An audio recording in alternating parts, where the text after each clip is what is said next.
I've always been an introverted person, and that changed once I went to my acting class. At first, I didn't really participate. I just stayed quiet. I just paid attention to what others were doing, what the professor said, and I didn't really stand out. This changed one day when my professor just straight up said, "Hey, I know you're sitting at the front of the class, but you're still nobody. Nobody knows what you are. I haven't seen your work. You need to get out there and stand out and do something, pretty much." And so I did. I did my first ever.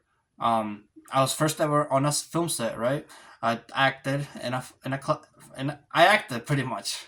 And so once I did my performance on camera, our director finished editing it.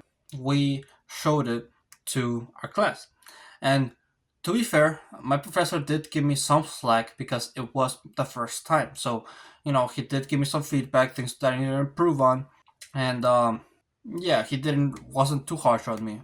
Then I did another project for the same script, and in there I only had like two lines, right? I didn't have a lot to do, and even though I didn't have a lot to do, that teacher could tell that my performance wasn't there, that I didn't implement what he said, that feedback that he gave me.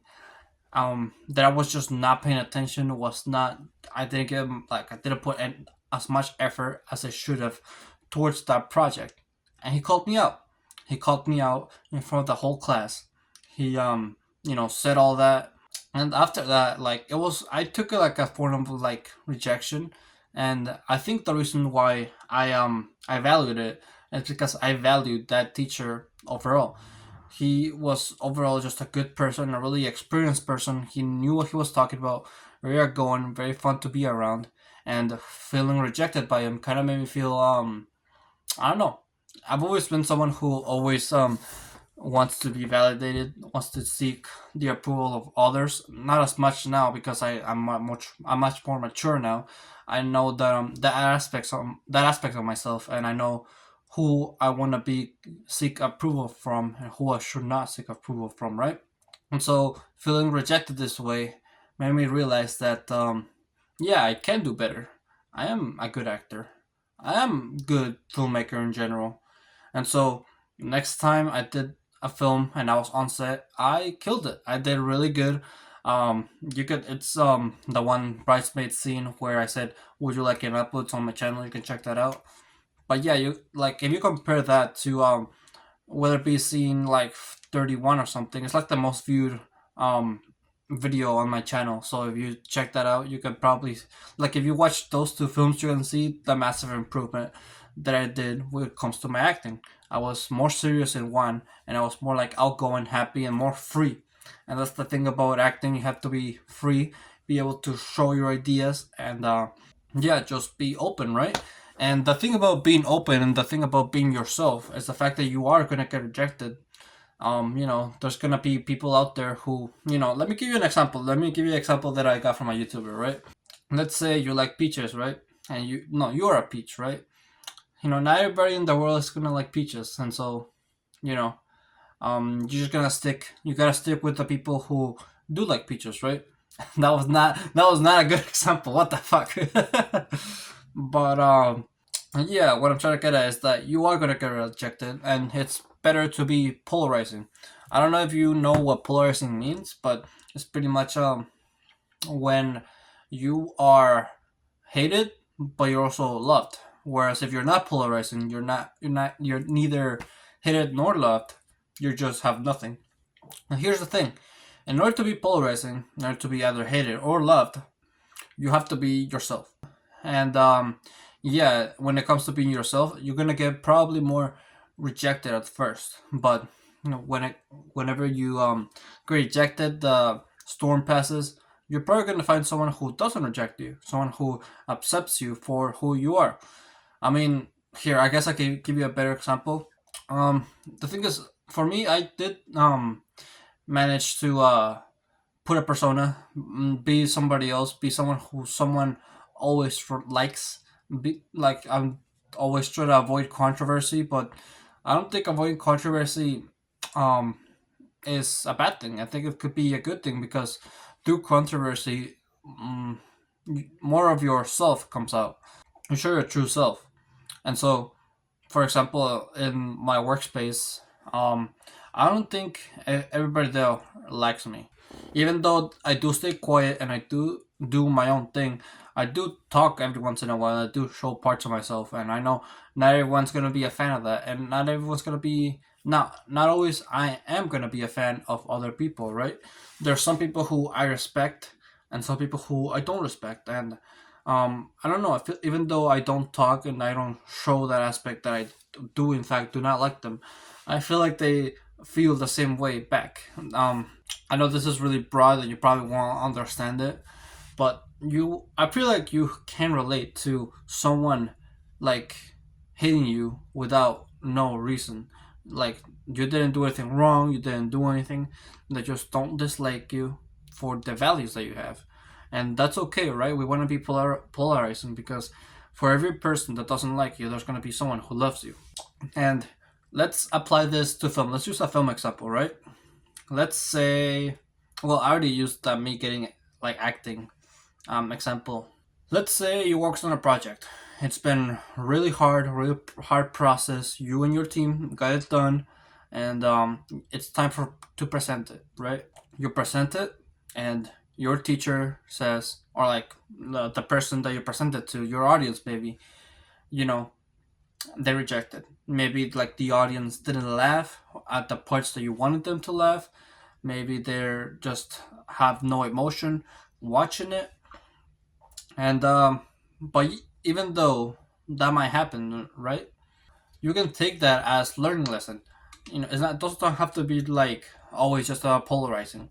It also has to be like a learning lesson. Even if like everyone on the theater is serious and you got no reaction, even though that could happen, you might you could have two mentalities, right? You can think of, oh, maybe they don't like it, but this other group of audience might like it.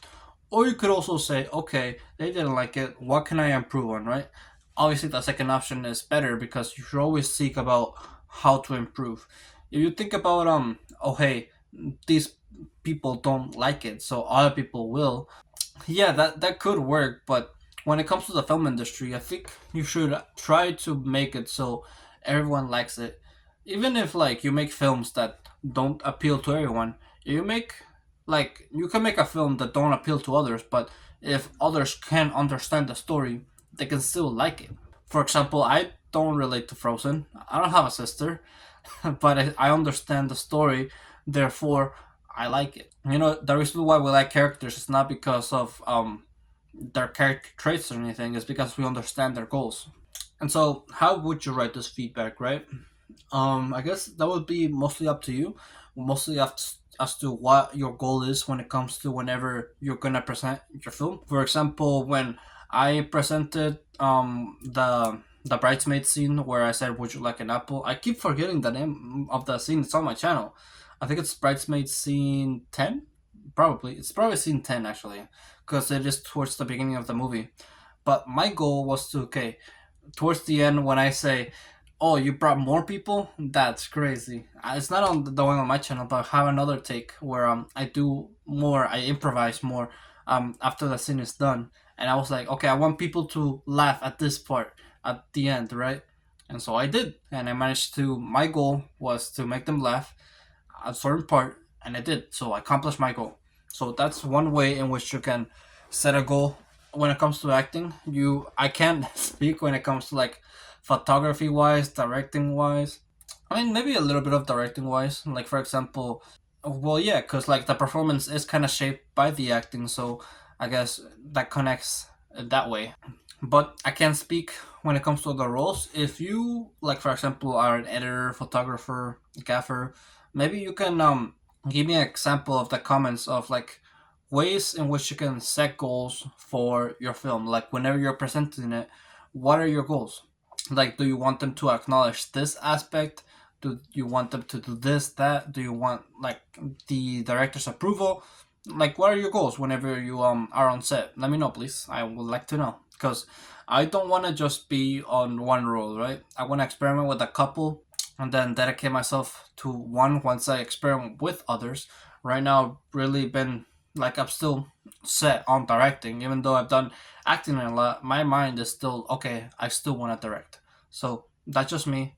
I can speak. I know a lot of people probably, if you clicked on this video, you're probably gonna think this video was gonna be about, oh, you have to apply for this job and you're gonna get rejected over and over. Yeah, that's, I don't know about that. I'm just a college student. Woo! Let's. Yeah, I can't really speak about that. I'm a college student, but I have seen a couple of people talk about how the role in which you can probably get rejected the most is through acting, because studios, whenever they choose a person, they choose like a specific person. Obviously you have to have a resume, like that's the obvious, but yeah, it's I don't know. I feel like actors just get it because there's the acting industry is also very saturated. There's a lot of people trying to act because they know if they become like they go in a what's it called, a blockbuster movie. Is that how you say it? No, it's like a feature film, like one of those, the expensive ones.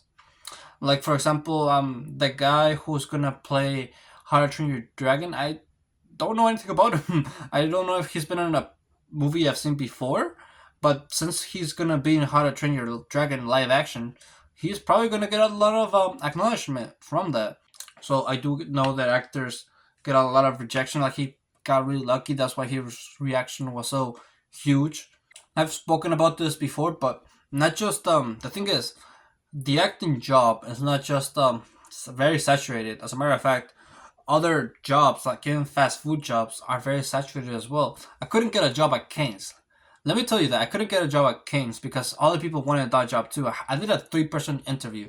That's how crazy, like how many people really want fast food jobs. Like, why?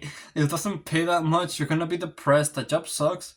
I worked at Domino's and Taco Bell, and I was depressed in both jobs. I don't know how people can work off of those. And yeah, I think that's why also it's really important to dream big, because not everyone is gonna dream big. It's actually surprising how little people think less of themselves. Like, I see people who don't think they can achieve big things, and they stay on mediocrity because that's the safe way to go. And I don't know. I don't like that mindset. I don't know. I think you should dream big, because if you don't, like, the thing is, nobody else is gonna dream big, so you might as well dream big, because if you do, then you're like you're gonna get into the mindset, and then you're gonna want like think of different ways in which you can achieve that goal, and then you're gonna get to that goal easily. Once you just get the mindset and the desire to achieve that certain goal, to dream really big, the map that you're gonna draw to get to that goal is gonna be easier to get to, and it will require rejection. So be prepared for all that. And I think that's all I have to say for rejection. Thank you everybody so much for watching this video. If you would like to, make sure to leave a like, subscribe if you're new or like my channel, and always remember to live your life like there's no tomorrow.